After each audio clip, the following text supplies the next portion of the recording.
Ladies and gentlemen, welcome to another episode of The Death of Art. We are in front of a nondescript storefront in New York City. We're actually at an art opening inside this storefront that is about storefronts. There are photographs of storefronts of New York City neighborhoods. We have a bagpiper. The bagpiper is here because it's St. Patrick's Day. I hope this isn't too much for you guys, but let's have a blast.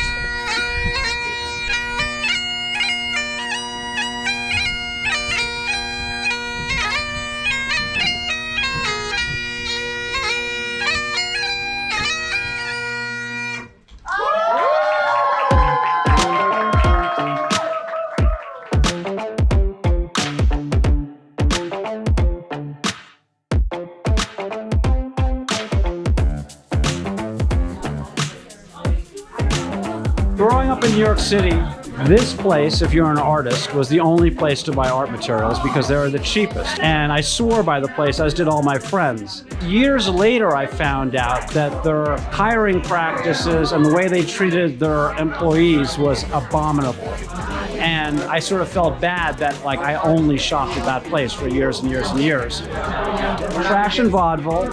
It was the only place to get those skinny black jeans that looked just right back in the 90s. Now you can get them anywhere, it's a thing, but it wasn't really a thing then.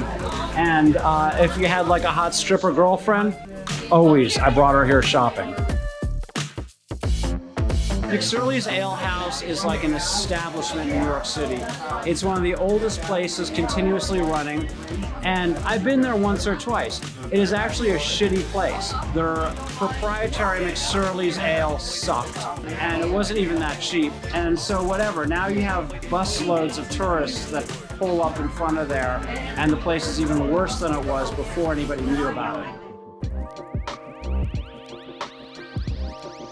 The one thing I love about this show is we're seeing something which is quickly disappearing from view. In fact, many of these storefronts have disappeared. Is it art? Maybe, maybe not, but who cares? They're beautiful, they're part of Americana, and they're really part of New Yorkana, if that's a word.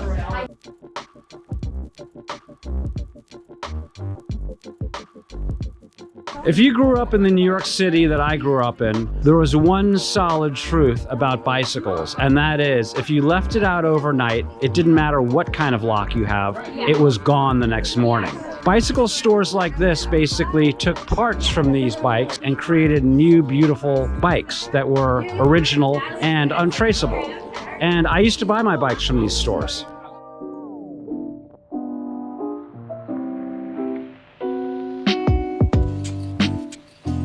Back in '93, I got food poisoning in that place.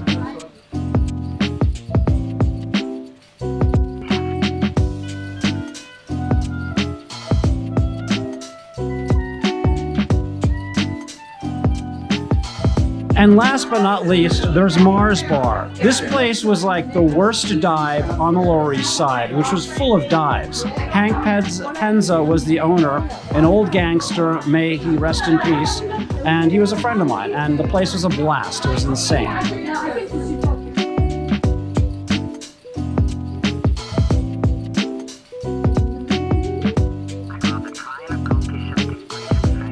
This is just, it's pulling on my heartstrings as art. I'm not sure. I mean, it's really a beautiful effort and well done photos, and it documents the Americana of the place I grew up. So I love it for that reason. I can't be objective. I mean, as art, this needs to be done. And this is good work which has been done. But I don't actually attribute any higher purpose other than I'm glad it's here.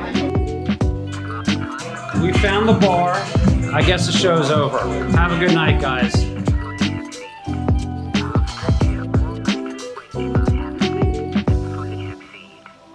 Please like, please subscribe, and please ring the bell.